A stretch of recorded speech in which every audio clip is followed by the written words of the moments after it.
അല്ല പിള്ളേച്ച ഞാനൊരു രുക്മിണിയായിരുന്നു എല്ലാ ബന്ധവും ഉപേക്ഷിക്കാം. മാധവന്റെ ആധാരം തിരിച്ചുകൊടുത്ത് കേസ് ഒഴിവാക്കി തരാൻ പറ്റും. അങ്ങനെയാണെങ്കിൽ മാധവൻ തയ്യാറാണ്.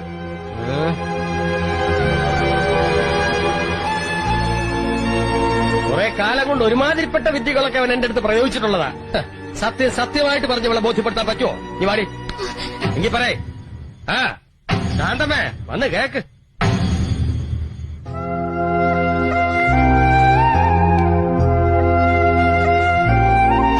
കോടതിയില് പിള്ളേച്ചനോട് മുട്ടാൻ വേണ്ട പണവും സ്വാധീനം ഇല്ലാതെ വന്നപ്പോ ഞാൻ കണ്ട ഒരു പോംവഴി നിന്നെ പ്രേമിച്ച് വസ്താക്കലായിരുന്നു. അതൊക്കെ സുഗുണനും നമ്പൂരിച്ചനൊക്കെ അറിയാവുന്നതാണ്.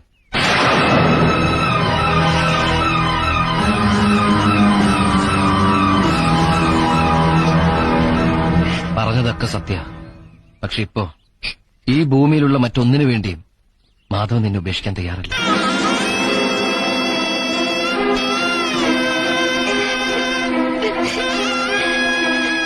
ഇരുപത് കൊല്ലം നോക്കി വളർത്തിയിട്ടും ഈ മനസ്സൊന്ന് കാണാൻ നിങ്ങൾക്ക് പറ്റില്ലോ പിള്ളേച്ച.